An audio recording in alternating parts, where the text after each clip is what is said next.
You think we're going to see a knock support?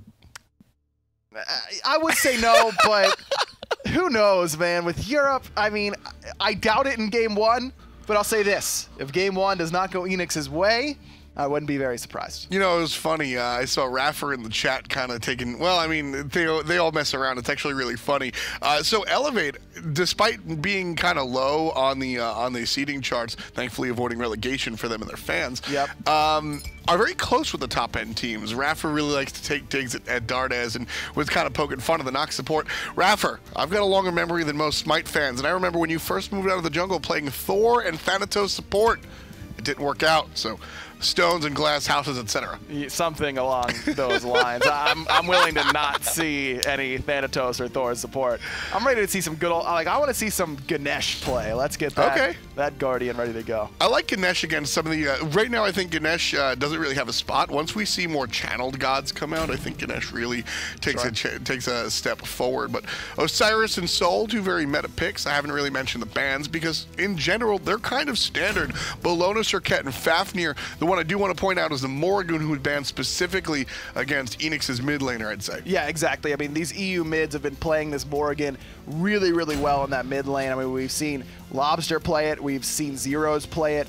Wolfie's played it a little bit. Of course, Pretty Prime. So I like this ban from NRG keeping it out of Lobster's hands. But that does leave open that Kerninos, which has been so prioritized in that hunter role. Yeah, Kerninos is very, he's a sort of mid to late game hunter we've really come to see, and he is rather strong, but at the end of the day, he's not that top pick prowess like the gods like Osiris.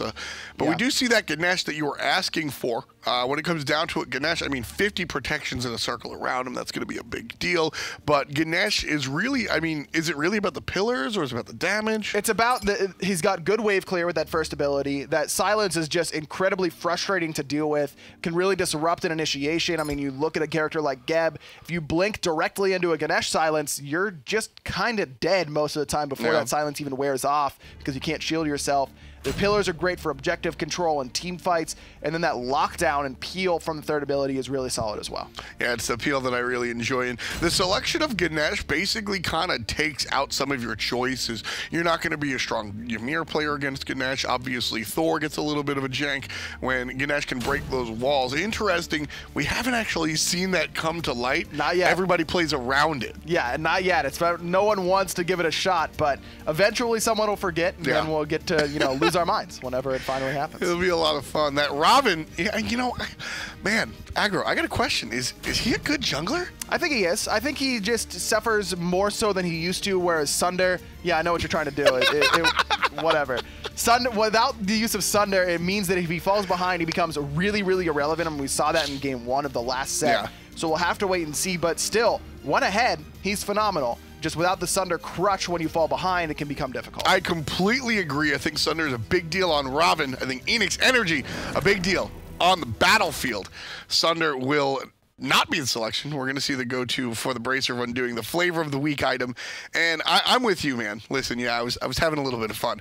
But at the end of the day, the Robin really depends on the Sunder for a large majority of damage. He's kind of just a slow bot and a root bot. He brings a lot of control. And if you look at the lanes around him, I think that's what's going to make Fails successful on this character. He can gank for Lobster and doesn't have to exert a lot of damage. Lobster can kill the guy himself as long as he's rooted. Same thing for Funball and Ducky to a lesser extent. They'll just slow the enemy to death. And this is, look, this is no secret.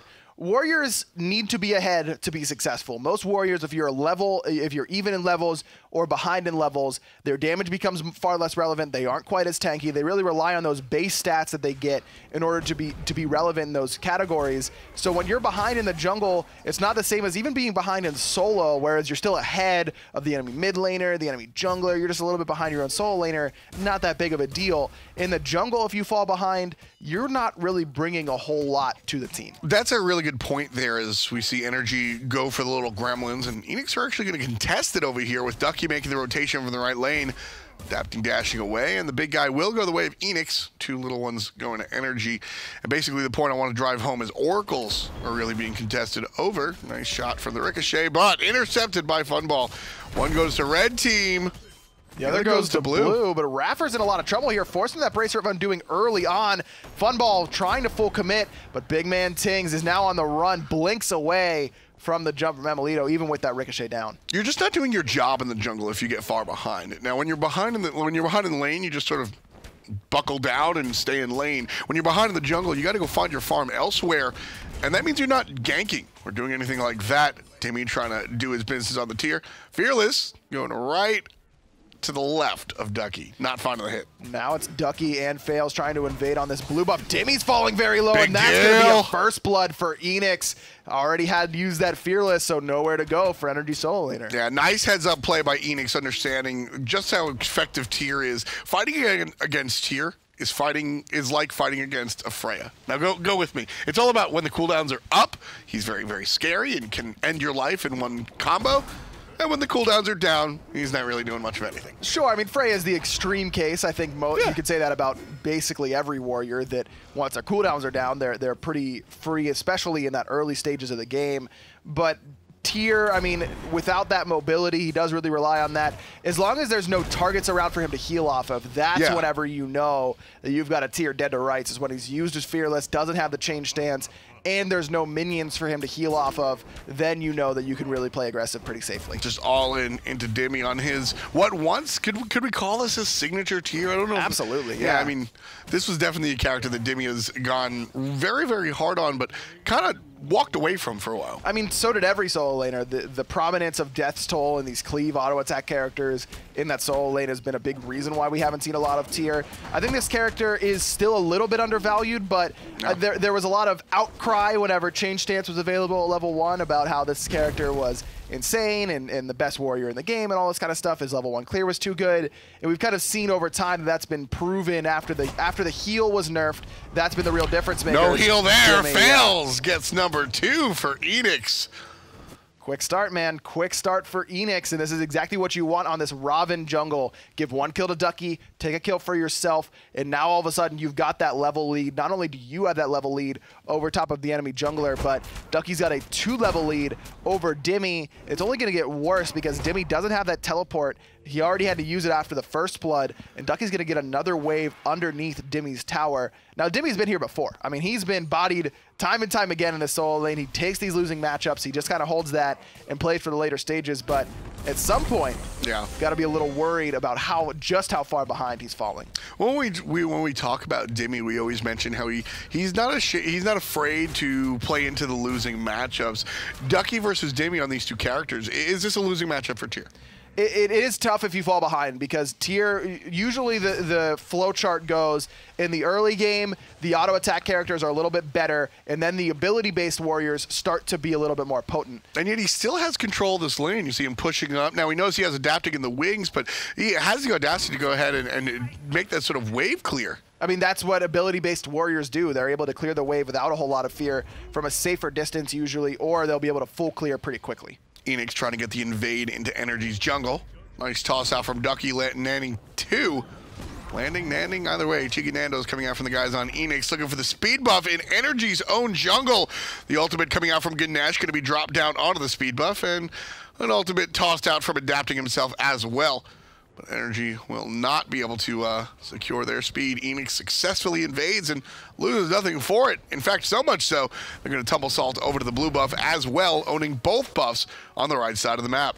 Continuing this game plan of shutting down this right side of the map. Dimmy already has had a little bit of struggle in this lane, has his ultimate this time around, so not a whole lot of kill potential on the right side of the map until that Lawbringer is down, unless Dimmy plays pretty aggressive in that lane, though, as we mentioned, I mean, he's used to taking these losing matchups. You anticipate that he'll be a little bit smarter about using that Fearless when he knows Fails is missing. Fails hiding around the corner. I have such an appreciation for those sort of gotcha jumping plays. Behind a rock. Yaman's in trouble, wishes he had a rock to hide behind. Fails! The big catalyst for Eanix so far. Jumping onto this team, making a really big impact, not just in this game, but in the season as well. And really, this is how and why he's been so loved on this roster. Fails, for me, is the standout player of Season 4, the most improved, if you will. Easily. During the spring split, I mean, he came screaming out of the gates on Elevate, looks phenomenal for them, has now moved up in terms of, you know, team team power, going to a better roster, I think a lot would say on Eanix, and certainly their standings reflect that. Yeah. And now he's looking just as good there. So this is a guy that is really on the rise in the jungle, has potential to be one of the best junglers in the world. I don't think there's any doubt about it. Absolutely. When it comes down to raw mechanical skill, I think there are other people that you might look to really find their highlight plays or the highlight reel. Funball only getting ricocheted once, which I think Emilito was kind of hoping for the double or at least. So I don't think that's what he came for. Immediately jumps away. But back to Fails real quick. I love talking about this dude this year. Just a vastly improved player. Never was a bad guy, but slowly made his steps up. And, you know, I don't fault him for coming to Eanix at all. I think it was the right move for him in his career. But I'll always ask that question.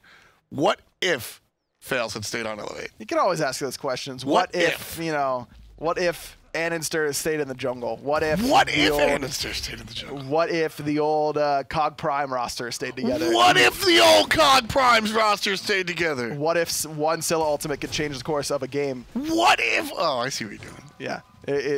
Everyone's going to always ask those questions. Only thing that Ducky's asking Dimmy is, what if you get soloed again? But Ducky can't quite find the ultimate over the wall. That Lord of the Afterlife, a little bit shorter jump range than Lawbringer. Counts for me, man. Ducky gets his win over there against Dimmy, and more importantly, now Eanix using the understanding that Dimmy can't come over there. So it's going to look for pressure in the mid lane. Yaman down to half HP. Big man Tig's going home, so Fails and Lobster will retreat. Fails. Thought about diving that tower. Did have the bracer of undoing, but with Raffer there, probably didn't want to full commit onto Yaman, who still had that Aegis amulet available. Disapparate, of course, really good ability up against Robin, giving you that slow immunity. But instead, Eanix looking once more towards the speed buff. That was the audacity of that play. And just two players in the enemy jungle. NRG respond with 3.5. Dimmy sort of making the rotation, but not really committing. And Eanix get away with it with just 2 people. That's impressive. Adapting still without a speed buff in this game. And it's been the theme of today so far, is just pressuring junglers out of their speed buffs, though Adapting has done a much better job than Ice Ice Baby did in the first set of staying close despite that. Blink forward, coming out from Gab. And Raffer, well, he was there once, still alive at the moment, uses the bracer to stick around. He finds himself underneath the tower.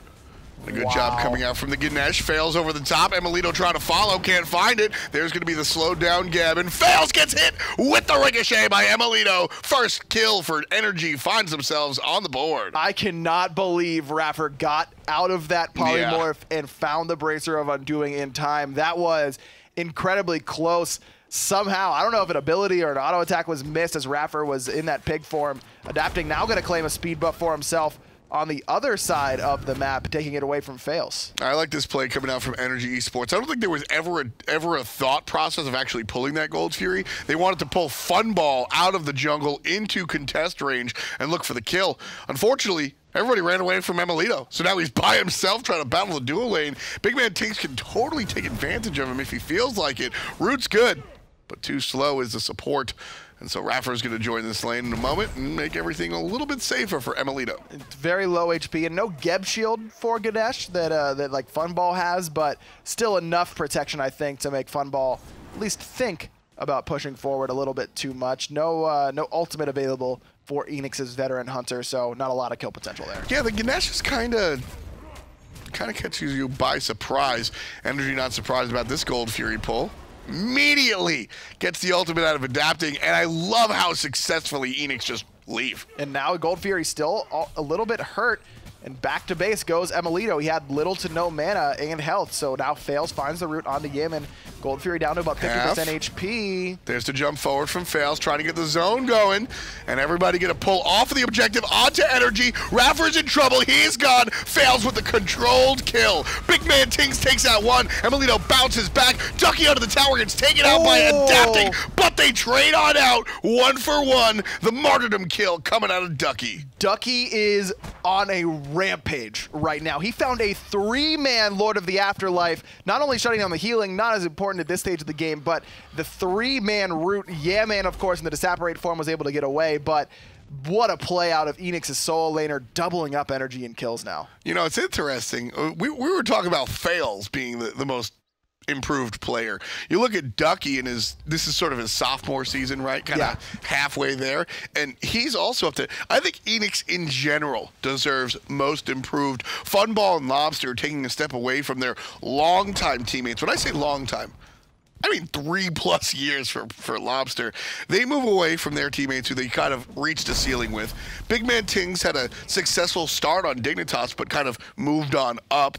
Fails and Ducky doing the same thing. Everybody on this roster, Ryan, seems to have kind of come together and elevated themselves as a unit. I agree with you. I mean, Ducky, I think the reason that I say Fails stood out to me very, very highly is just because when I watched Ducky play in Season 3 and he had those great performances in solo, exactly, I'm like, this guy, he's going to do things in the future. Fails, in that Challenger Cup, you know, I didn't get a chance to see him a whole lot, but when I did, I was like, yeah, this guy's pretty good. You know, we'll see what he can do. I didn't expect there to be this much improvement this quickly. And I can really say the same about Big Man Tings. Was just kind of there as a support. Not in a bad way. He was doing his job, but not making highlight reel plays. Certainly not the case anymore. This guy is a premier support in the SPL. Always in the right spot, it seems like. Big Man Tings really reminds me of a Polar Bear Mike type player. Now, perhaps less of that coach aspect or mentality, but just he has the natural instincts of a support player. He does meme a little bit on Twitter. You're the absolute worst. You just got baited so hard. I was like giving Tom this like nod, like, yeah, your point is so good right now. I'm totally with you. I'm so mad at you right now. Oh, I feel like rival in set 1. Really? Was that necessary? Just debated 100% of the time. It was pretty bad, but NRG doing rival a much in set better 1 job. Or me? What's the difference? NRG doing a little bit of better job. That was the meanest thing you've ever said to me. I'm sorry. I'll buy Rival doing a better job here of maintaining control. Yeah. NRG doing a better job of maintaining control. Man, I went to meme you and you got it wrong. Well, so I got it wrong.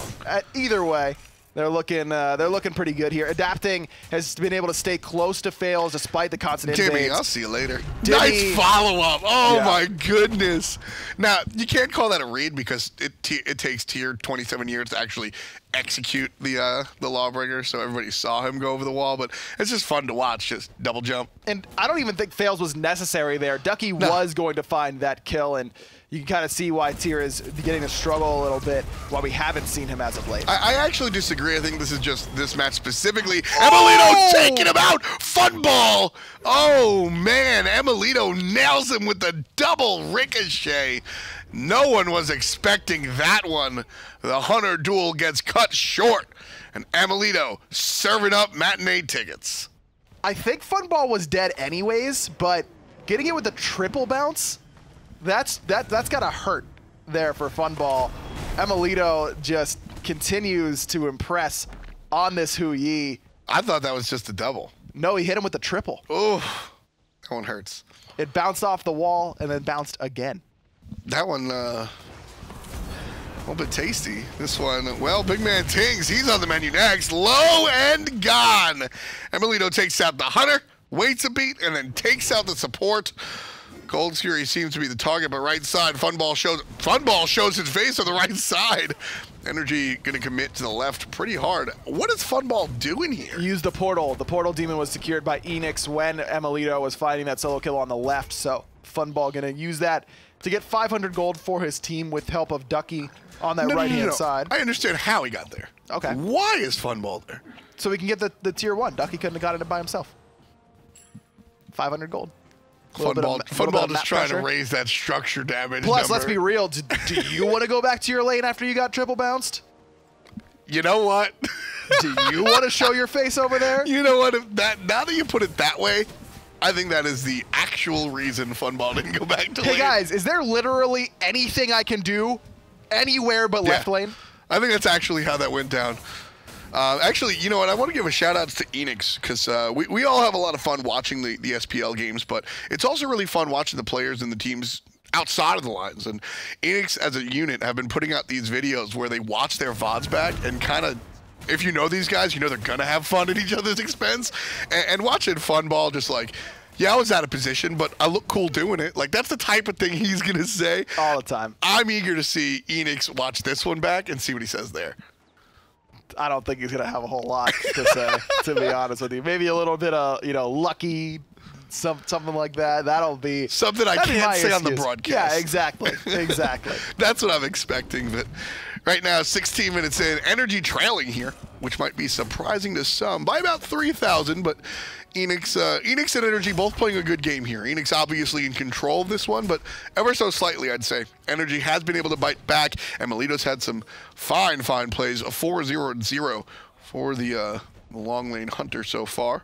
I mean, that's definitely NRG's hope right now is Emelito coming out of that duo lane, who has gone for Swiftwing yet again in that hunter role, just trying to make his rotations fruitful, being able to back to base and run to that solo lane as quickly as possible for portal demon engagement. There's plenty that you can use a Swiftwing for. I don't know if a lot of hunters would be okay with investing 800 of their hard-earned gold into this item that doesn't give you any power or attack speed, but clearly Emelito is a fan. I mean, it makes you a little bit, I don't want to say tanky, but it gives you some HP, right? And, and helps you out in that regard. And some additional movement speed as well, which is always helpful. And movement speed is always nice.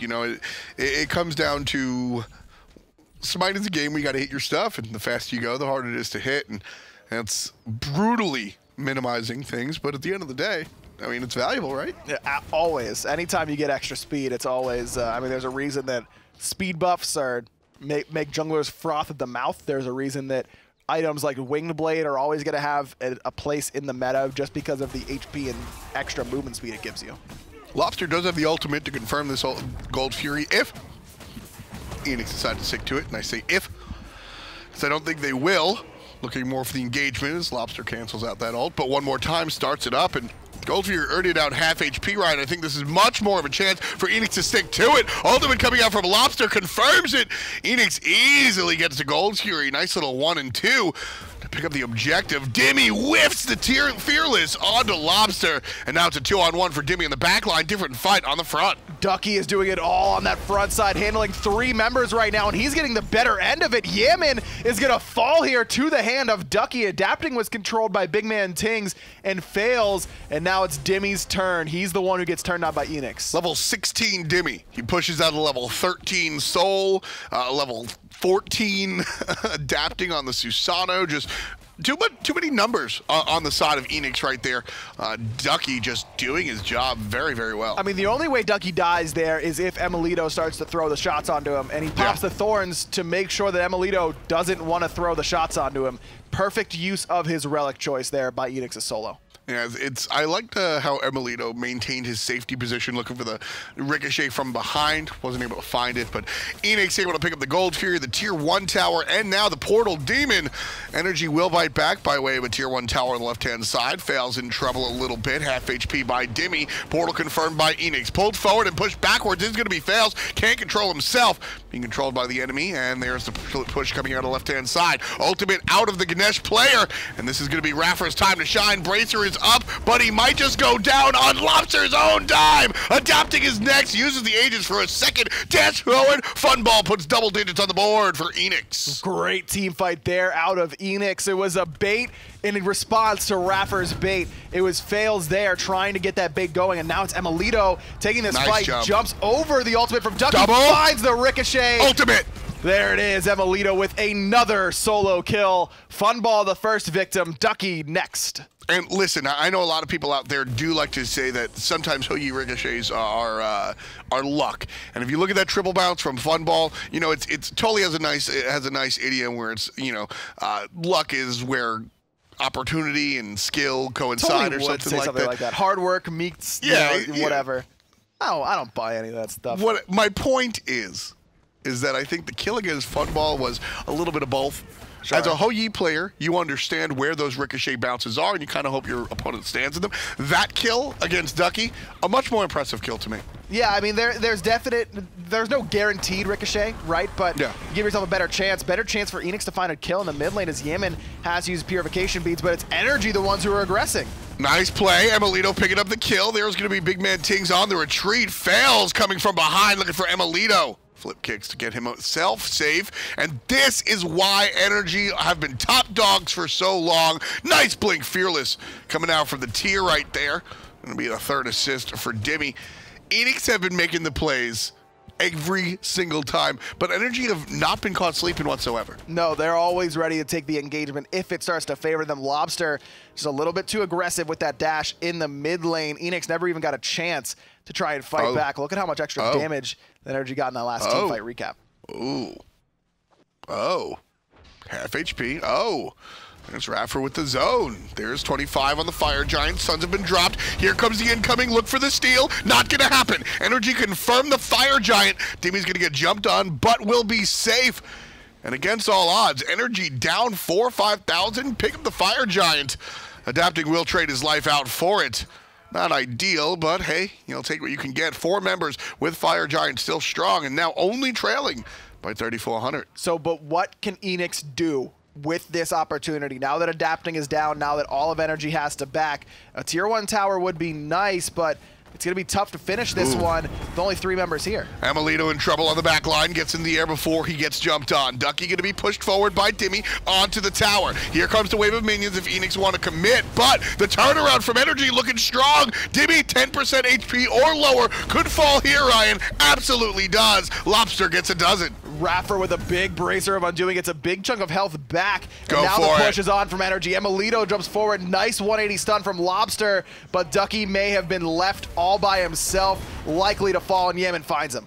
Big man Tings thought about going in right there, realized his compatriots were relatively low. I love the split up here. 3 carries go to the right. The tank goes to the left, hoping NRG's gonna chase the tank. Doesn't. Lobster still in trouble. Oh, puts the window down. Not gonna get the jump. Gets the dash. Amelito gets the kill. Here comes Fails. NRG still on the chase. And Fails looks like he's gonna fall. Couple of shots from Amelito will do it. But the tower is fighting back. Raffer trying to tank that up, but Adapting has arrived. The Suns come down and slow fails for the moment. Hungry. He's locked in that pit. Amelito finds his 8th 8 out of NRG's 11 kills on the reigning world's MVP Hunter. Yeah, I mean this is the reason. For a long time, I think NRG when NRG first came around, it was the Adapting show, and then I think the rest of the team, whether they always were there or they caught up, everybody else started getting the spotlight. And then as of late, I'd say the past year and a half or so, Amelito has just been the guy all the time. I agree with you. If I'm looking at NRG now and I'm looking at who I'm probably most scared to face, I think Amelito would be on top of that list. And of course, that's no disrespect to anyone else on this roster, because any given day, any of these dudes can carry a game all by themselves. Oh, get it, Funball. Get the cheeky steal, Funball. He absolutely does. Eanix gets the Gold Fury. Funball does 2 things. He presses W and he presses left click, gets the Gold Fury nice and easy. And you may be asking yourself, why does NRG drop that? It's a 2v1, but even if they hold on to that Gold Fury, Funball steals it anyways because of the Wild Hunt ultimate. Would have prevented Dimmy and Adapting from autoing or using any abilities on it. Adapting's purification beads were down. Dimmy, of course, does not have any purification beads. So Eanix get that Gold Fury regardless, thanks to some fortunate timing from Funball. Funball is just laughing. 100% in comms. There's no way he's not. And the Gold's here actually a very important one. That would have tied the game for NRG. Instead, Eanix go ahead and snatch it away. Portal Demon about half HP, leashed out by NRG. Don't want to get that one stolen, but they'll pick it up one more time. Eanix now all completely here in this little hut. Lobster playing safe on the left-hand side.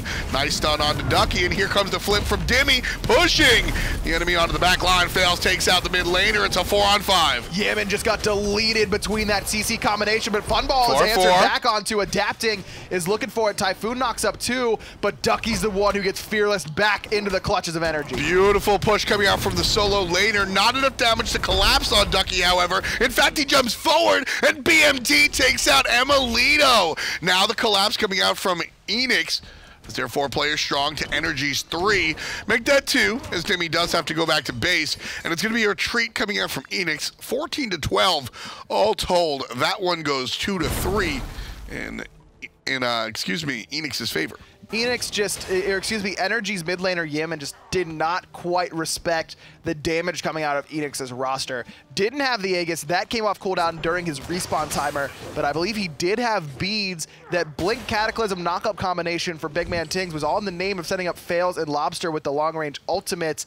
Yemen could have potentially purified out of that combination. Instead, it's an immediate 5v4 in Eanix's favor. Now, NRG does a good job of fighting into that, knowing that 3 big teamfight ultimates are down, but Emilito was just left alone. Everyone was looking at Ducky, whereas really NRG need to be focusing on keeping Emilito alive. He's the one who's doing it all for NRG right now. Yeah, Dimmy did a great job of blinking forward and grabbing a target and pushing them to NRG. But like you said, unfortunately, it was this thick, tanky Osiris that NRG put everything into and yet still couldn't kill, unfortunately. And then Ducky, looking for an escape, actually gets an accidental kill almost, jumping forward.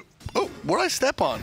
Oh, there it is. Oh, I think that's Emilito under there. Yeah. What a coincidence. So, you know, poor target selection from Dimmy, but at the same time, his hands were tied with who he could actually select. Portal Demon started up one more time here. Ducky gonna get pushed?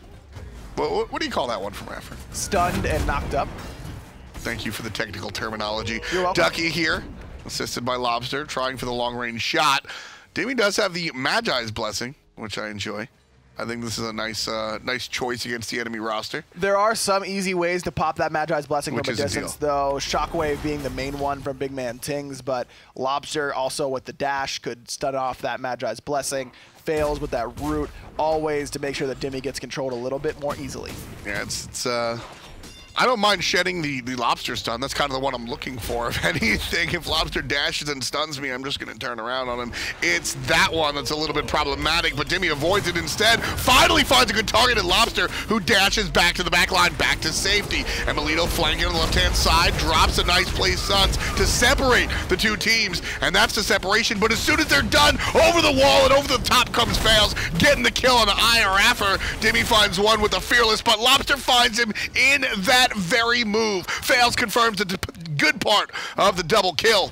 And Lobster running away from adapting as it's a 5 alive for Eanix and only 2 left for NRG. What an ultimate out of fun ball, finding that multi-man polymorph with the Wild Hunt. Point. And Fails with no hesitation going in. Not only finds the cleanup kill on the Raffer, but also Yamin all by himself. Adapting, looking for the kill on a Lobster. He'll get it. Trades out. Does Lobster have a Doom Orb is my question. He does. He does. But That look at that works. team fight recap. Look at how much damage Fails did there. Multiple instances of Prana Onslaught. That's 1,200 damage. Funball hit multiple members with that Wild Hunt. And that Odysseus bow coming up pretty big. Nearly 400 damage from Funball. Yeah. And again, against minions, who cares? 400 damage. That's all extra god damage. Yeah. His auto attacks, you add in that Odysseus bow, that means that's about 1,700 damage out of Funballs just from auto attacks. Big stuff coming out from the guys on Eanix. And as I said, with Lobster building that Doom Orb at that death, that adapting trades out for is actually very good for NRG. Cutting that damage out of the Thoth guy, certainly a good look, especially as the game gets later and later and stacking becomes more and more difficult. Not because it's harder, but because simply the waves aren't there and it's unsafe to really step up. It can be difficult to find those Doom Orb stacks in the late game, but at this point, they are relevant, yes, but not the end of the world. I mean, 25 stacks on Doom Orb, you're still saying, all right, this item's worth it. If Lobster were to take another quick death, say before those relics are available in about 45 seconds, that's when you consider selling that item, but at this stage, I don't think he's too worried about it. Yeah, exactly. It's just a trade-off. Gold Fury will go the way of Eanix one more time. Nice and easy.